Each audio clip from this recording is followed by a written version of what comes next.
Well, good morning, everybody. Thank you all for attending today's webinar. My name is Bonnie Ross, and I'm the Director of Client Services at Fiske Company.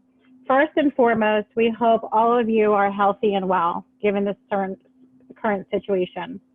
Fiske Company is a leading provider of tax, accounting, valuation, forensic accounting, litigation support, and consulting services.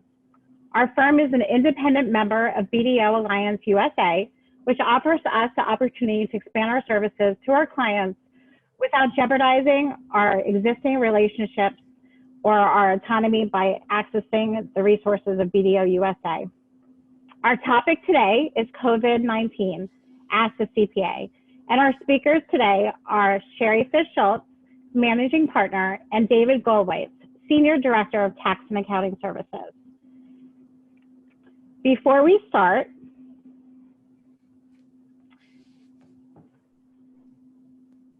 I want to let you know that we will have time at the end of the presentation to answer questions and answer your questions. At that time, you could place your questions in the Q&A section. Now we can begin. Sheri will kick off our first topic. Sheri? Thank you, Bonnie, and good morning to everyone. As you all now know, President Trump signed the Coronavirus Aid, Relief, and Economic Security Act, also known as CARES, into law on March 27, 2020. It consists of 854 pages and provides approximately $2 trillion in relief and assistance to individuals, businesses, state governments, health providers, and others affected by the coronavirus outbreak. The CARES Act includes a number of provisions designed to provide quick relief to individuals and families who are left unemployed or financially disadvantaged by the coronavirus outbreak. We will be discussing the major components of the new act and the ones that we believe will affect you individually or your business. Before we discuss the provisions, let's discuss tax due dates. As I'm sure all of you know by now, tax returns are not due until July 15th. And the great news is that your tax payments, including your first estimated payment, are also not due until July 15th. However, the second estimated payment is still due on June 15th. If you can't file your tax return by July 15th, make sure you file an extension by that date and remit the estimated tax payment due. If you file an extension, penalties and interest will start being accrued as of July 15th. IRA and HSA payments are also not due until July 15th. The one item that has received the most attention is the recovery rebates. Taxpayers are eligible for up to $1,200 in refundable tax credits, or $2,400 for couples filing joint tax returns. Families may receive an additional $500 for each child. However, that child must be under 17. If you claim a child that is a dependent that is over 17, they will not qualify for the rebate. Also, if you can be qualified as a dependent on someone's return, you will not qualify for a rebate. If your child just graduated college and will no longer be a dependent, they should immediately file their 2019 return, even if there's no income, so they could qualify for the rebate. Credits will be reduced if your income is over $75,000 for individuals, $112,500 for head of households, and if it's over $150,000 for joint returns. And it's going to be phased out entirely, meaning you will not receive any payment if an individual earns over $99,000 or more. Head of households, if they earn over $146,000 or $500 or more, will also not receive it. And lastly, married couples earning over $198,000 will not receive a rebate payment. Rebates are based on the 2019 taxes for those who filed. If you have not filed, they will look at your 2018 tax return. However, if you have not filed your 2018 tax return, make sure you file it right away so you can qualify for the payment. If an individual only receives Social Security income and they're under the limits to file a return, you do not need to file a tax return. The government will use the SSA 1099 to remit your payment. All rebates will be deposited directly into the taxpayer's bank account. However, if you did not put direct deposit information on your return, they will issue you a paper check. We're told that these payments should be in the next few weeks. We can only hope so. Now, this credit is really for 2020. However, the government is giving the money now to help taxpayers. Therefore, if you qualify in 2020 or didn't receive the full amount in April, then you will receive the difference when you file your 2020 tax return. I want to share a few examples so you can understand the differences and determine whether you want to file your 2019 return versus letting the government use your 2018 return. In 2018, a couple is married and they have no children, and their adjusted gross income is $200,000. In 2019, they have a child and one of the spouses takes those no longer working, and as a result, their income is dropped to $120,000. 2018 tax return, they would receive no stimulus payment because their income exceeds the phase-out limit. Based on their 2019 return, they're going to be entitled to a $2,900, which is $2,400 for the couple and $500 for that new child. As a result, they should file their 2019 return as quickly as possible. A single taxpayer left the workforce in 2017 to go back to school. He was in school full-time throughout 18 and 19, and as of yet has not filed a return for either year.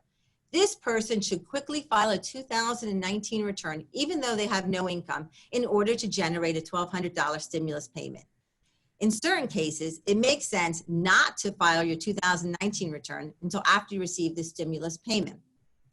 For example, in 2018, a couple has a 16-year-old daughter, an income of $120,000. In 2019, they have the same income, and now their daughter has turned 17. Based on their 2018 return, they're due a payment of $900, which is $2,400 plus a $500 for the child. However, this payment is going to drop to $22,400 because the daughter has turned 17. As a result, they should delay filing their 2019 return until they receive their payment. Now I'd like to discuss the individual provisions. First, retirement plans.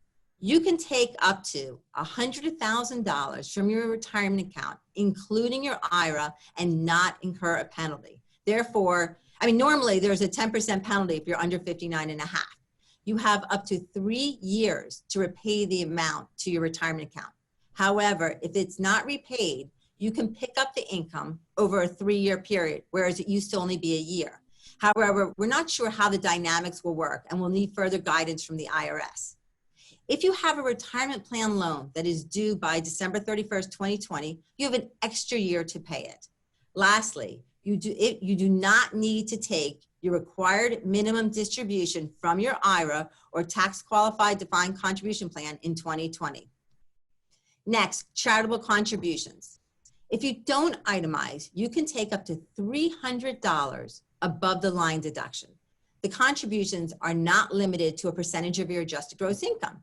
Therefore, you can deduct up to 100% of your adjusted gross income for charitable deductions in 2020. For years 2021 through 2025, it's limited to 60% of your adjusted gross income. For student loans, if you receive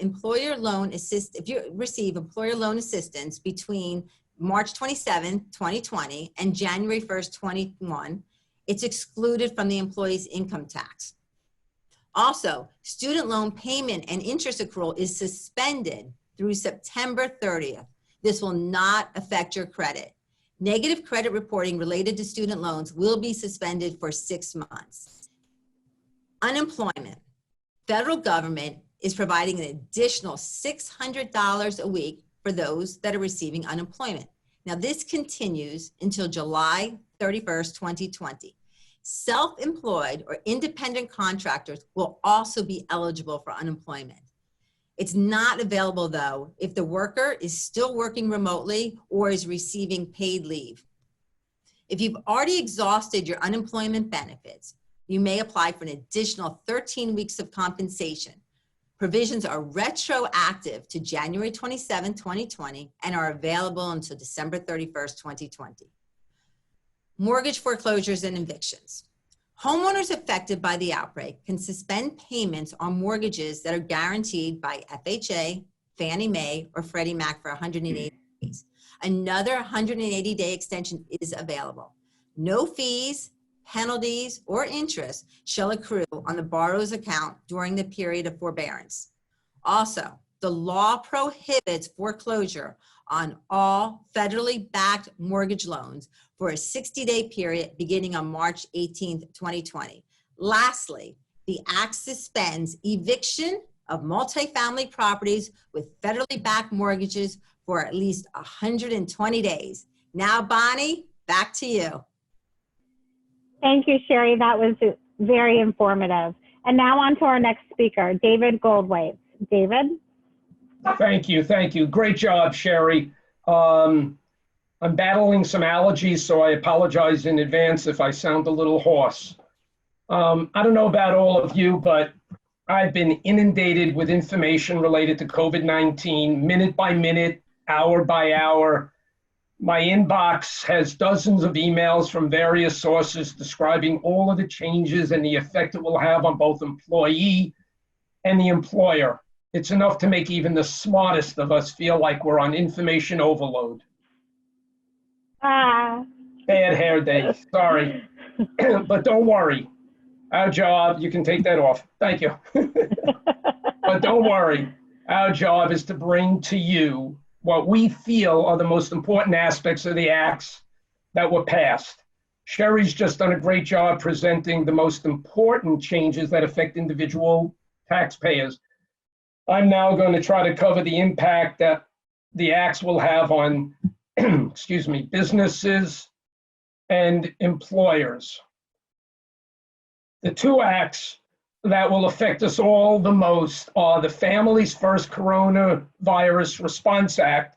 That'll be the last time I say it that way, commonly known as FFCRA, and the Coronavirus Aid, Relief, and Economic Security Act, which we all know as CARES.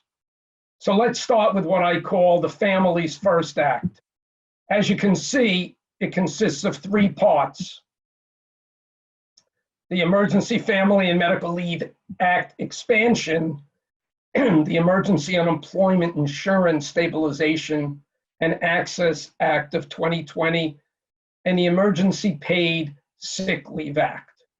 So these acts are involved, and what I'd like to do is go over some frequently asked questions related to the FFCRA.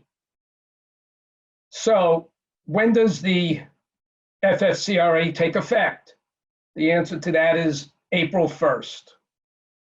The next question, of course, is which employers are impacted by FFCRA?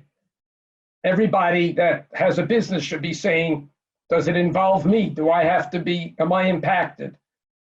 And the answer is employers with fewer than 500 employees are affected. And the bill authorizes the Department of Labor to issue regulations to exclude certain healthcare providers and emergency responders, and also exempt small businesses with fewer than 50 employees when it would jeopardize the viability of the business as a going concern. Now, what a business has to do to prove that the viability as a going concern has not yet, how one has to prove that has not yet been determined. The mechanics need to be worked out. The next question is, how will FFCRA impact my workforce? Well, employers will be required to provide a certain amount of paid sick and paid family leave to employees that are affected by COVID-19. And the employer will receive corresponding employment tax credits for that. But that's another obligation that employers will have. So the next question that's frequently asked is which employers are covered by the FFCRA Emergency Paid Sick Leave Act? Kind of similar to the second question. Employers with 500 or fewer employees, again, except for those businesses that can claim the exemption from leave requirements if it would jeopardize the business. And as I said earlier, it's unclear how employers would demonstrate that an exemption should apply, but we anticipate further regulations would address this issue. Last, but certainly not least, which employees are eligible to take leave under the FFCRA Emergency FMLA Act, Family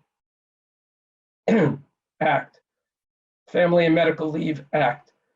So the answer to that is employees who have been employed for at least 30 days are eligible.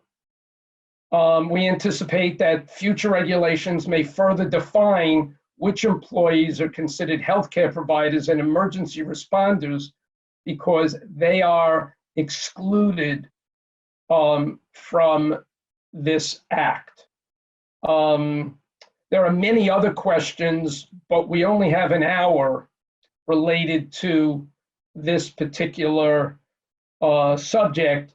So thank you for the next slide. The most important thing that we should all know and that every business owner should understand is that the two acts will affect us. Forgive me. What's most important to understand is, and what all of you should know, is whether you're an employee or an employer, that this act is all about employee rights. Yes, it does provide for tax credits for the employer, but it describes new obligations for the employer, as you can see on this new employee rights poster that I think we now have to display in our offices. I'm not an attorney. I don't pretend to be one on television, but what I do recommend is that if you have an HR department, they should become very familiar with this new act. If you don't have an HR department, then I recommend that you reach out to your attorney to make sure you understand your obligations. So let's discuss the credits.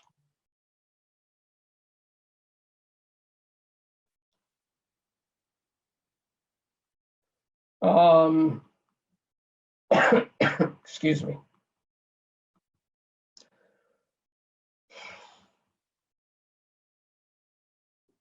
Employee retention credits.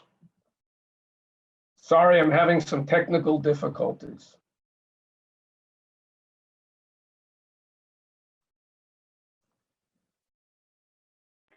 So everybody knows that that flyer, David, is available on our website at www.fisco.com. We have the COVID-19 picture on our website. You can click there, and there's plenty of resources under there, including that PDF flyer that they can post in their offices. Thank you. I'm back. I was having internet problems. The employee retention credit. This provision provides a refundable payroll tax credit of 50% of wages paid by eligible employers to certain employees during COVID-19 crisis. The credits available to employers, including nonprofits, whose operations have been fully or partially suspended as a result of a government order limiting commerce, travel, or group meetings. The credits also provided to employers who have experienced a greater than 50% reduction in quarterly receipts measured on a year-over-year basis. Something very important to note, though, the credit's not available to employers receiving the small business interruption loans. Payroll tax deferrals. The CARES Act allows taxpayers, business owners, and self-employed individuals to defer paying the employer portion of certain payroll taxes through the end of 2020. The reason I say certain payroll taxes is because it only includes the employer's portion of Social Security, which is the 6.2%. It does not include the Medicare tax, which is the 1.45%. That still has to be paid.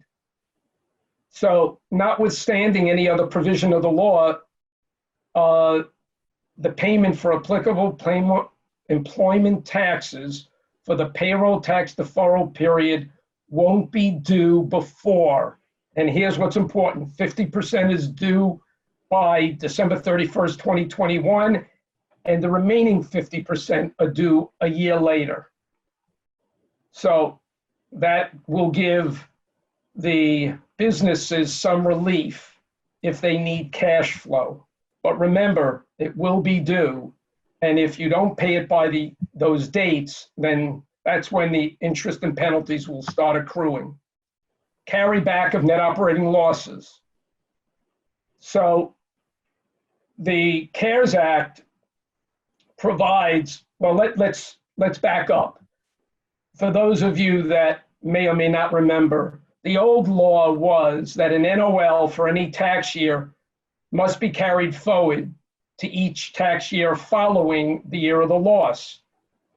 The new law, and that, by the way, came into place with the Tax Cut and Jobs Act of 2017. The new law, the CARES Act, provides that NOLs arising from a tax year beginning after December 31st, 2018, and before January 1st, 2021, can be carried back to each of the 5 tax years preceding the tax year of such loss. Let me say it in English. The English is that businesses will now have the ability to carry back their tax losses. That's important because for NOL, because the corporate tax rate prior to 2018 was 35%, and individual rates were also higher. It'll also give businesses an opportunity to get that refund and by carrying back sooner than if they had to wait going forward. And that's, again, the reason they did this. It's all about trying to put money in taxpayers' pockets as soon as possible. So to be clear, the amendment made applies to NOLs arising after 12/31, after December 31st, 2017, and to tax years beginning before, okay, on or after such date to which the NOLs are carried. So the NOLs created in 2018, 19, and 20, you can carry back 5 years. Now, what the 15-year qualified improvement property, I call that fixing the retail glitch. In the Tax Cut and Job Act of 2017, it was widely recognized that Congress made a boo-boo. Due to a drafting error, boo-boo, that's a technical term, everybody. Due to a drafting error, the enacted bill, that Tax Cut and Jobs Act, actually gave certain properties like leasehold improvements a 39-year depreciation life, which also meant, as a result of that no longer being a 15-year life, it meant that those improvements were no longer eligible for 100% bonus depreciation. That's a big deal for certain businesses that put on or added a lot of leasehold improvements in 2018 and 2019. And I have a client in particular that put on over $250,000 worth of leasehold improvements. They had to depreciate it over 39 years as opposed to being able to write it all off. So the IRS took the position that an amendment to the statute was required to fix the error. This CARES Act fixes the so-called retail glitch retroactively. It's retroactive to improvements made starting January 1st, 2018. It may, under certain circumstances, give taxpayers, businesses, the opportunity to amend their returns and therefore get money back for taxes they may have paid. And if they haven't filed the 2019 return, then we'll be able to do it correctly before the return is filed. Next, what everyone is reading about, what everyone is calling about, what everybody is concerned about is the Paycheck Protection Program. So there are two types of loans.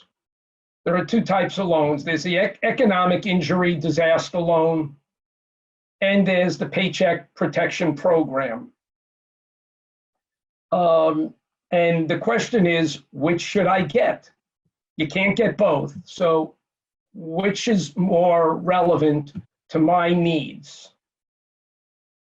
And there's a great comparison of the two. And I'm not going to be able to answer all the questions related to this right now and address every single issue.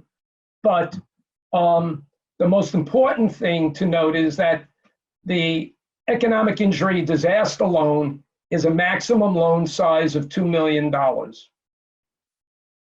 The applicant would have to, under that loan, you would have to personally guarantee it. The loan interest rate is anywhere from 3.75% or less for businesses and up to 2.75% for nonprofits. It has a 30-year term, and the SBA will place a UCC lien against the assets of the business. And as I said, if you're more than a 20% owner of the business, you'll have to personally guarantee it. However, the IRS will not put any liens against real estate owned by the guarantor. The money could be used for all business purposes. Now, the PPP loan, the Paycheck Protection Program, is a loan that a bank that does SBA 7A loans currently will be able to accept applications.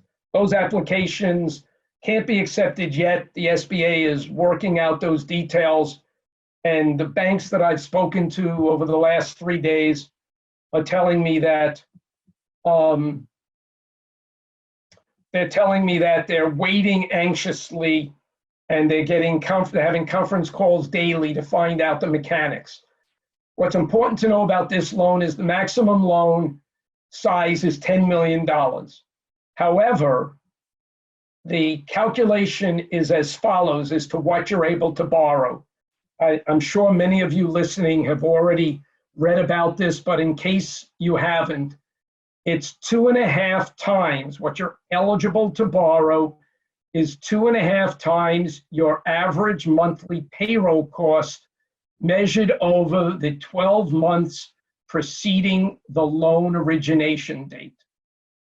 So you take a look at your prior 12 months and what your average monthly payroll cost is, multiply that by 2 times 5, and that's what your maximum amount of borrowing would be. If by chance you took out one of the other loans I just described, the economic industry disaster loan between February 15th and June, and you want to refinance that loan into a PPP, you would add the outstanding loan amount to the payroll sum. So what does payroll include? Because I said you could borrow your average monthly payroll cost. Payroll includes salaries, commissions, tips, certain employee benefits, including health insurance and retirement benefits, and state and local taxes, if applicable, and certain types of compensation to sole proprietors or independent contractors. Yes, the IRS did not exclude gig workers, independent contractors, and sole proprietors. They are also eligible for this loan.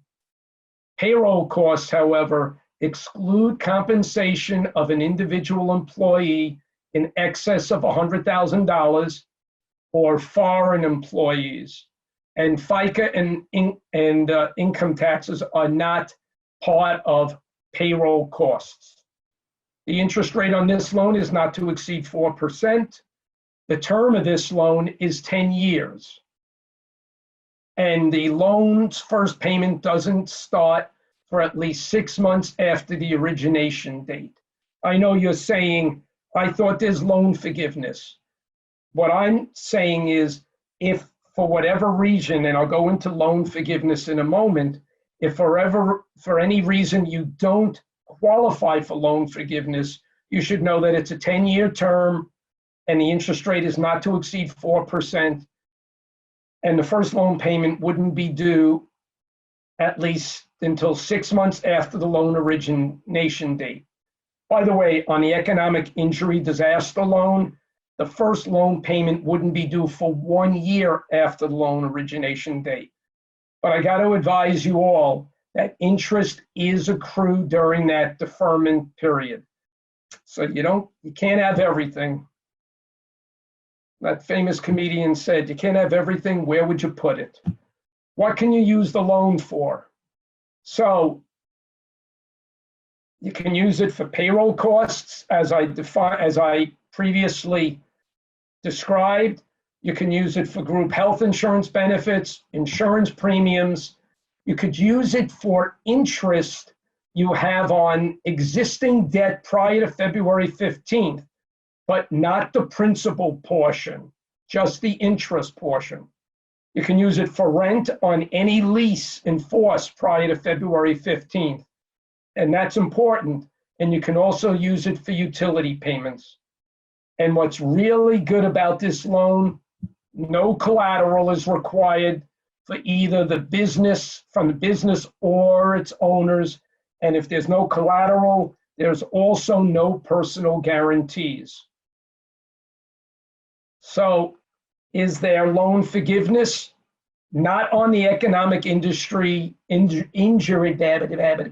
economic injury disaster loan, but there is interest forgiveness on the Paycheck Protection Program. So in its most simplest form, what the interest forgiveness is, it's calculated as the amount spent by the borrower, which would be the business, during an 8-week period after the origination date of the loan on payroll costs as defined above. Okay? On payroll costs as defined above. So the amount forgiven is reduced based on failure to maintain the average number of full-time equivalent employees versus the period from either February 15th, 2019 through June of 2019, or if you were not in business then, January 1st, 2020 through February 29th, 2020.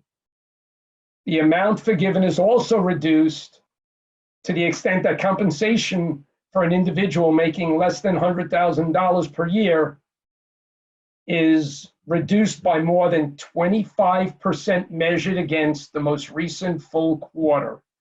So the bottom line is, in its most simplest term, is that the purpose of the Paycheck Protection Program is for the government to allow you to borrow money so you could continue to retain your employees. And if you retain those employees and pay them for 8 weeks, then as a general rule, you'll be entitled to the forgiveness. If you don't, then you'll be entitled to a portion of the forgiveness, but there's a formula that has to be used to calculate the amount that will and won't be forgiven. Let's see, how long will the application take? The economic injury disaster loan is taking 2 to 3 weeks, plus an additional 5 days for funding. This Paycheck Protection Program, it's unknown at this point. The Economic Injury Disaster Loan, you can go onto the SBA website and fill out the application now. However, I have many clients that have attempted to do it. The crash site crashes, it's overwhelmed, but you just have to be patient. The other thing, as it relates to the Paycheck Protection Program, you'll be able to go to your lender. Now, if the bank you currently deal with has not historically done SBA loans, then what I recommend is you reach out to us, because whether you use a bank or not that actually is authorized to do SBA loans, I recommend you reach out to us. What we're currently doing is we have a check of the documentation that will be needed once this Paycheck Protection Program loan comes into force and the application starts. What our goal is to have our clients ready with a complete package. So all you'll have to do is walk into the bank and hand it to them. This way, the sooner you do that, the sooner you'll get your money. So I recommend you all reach out to us if we don't reach out to you, and ask us to assist you with that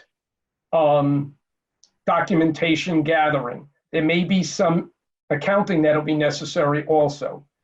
Last but not least, for those that are in the state of Florida, and I say that because, forgive me, we have clients all over the country and all over the world, actually. There is a Florida Small Business Emergency Bridge Loan Program. And I'm not going to spend a lot of time discussing this, but just to let everybody know, if you were to go to floridadisasterloan.org, there is a great screen website that'll bring you to eligibility and loan process, where you could borrow up to $50,000. Again, it's floridadisasterloan.org, and everything that we're describing will be posted on our website. I'm sure Bonnie will talk about some of the resources that our website has and will continue to have. So with that, I wish everyone good luck. Most important is stay safe, stay healthy. I'm going to turn it back to Bonnie. Looks like we have some time for questions and answers. Yes, David, thank you. And thank you for mentioning about our website. Again, if anybody hadn't heard me before, if you go to www.fisco.com, we have a COVID-19 image up there. You can click that, and we're trying to add the resources as they become available.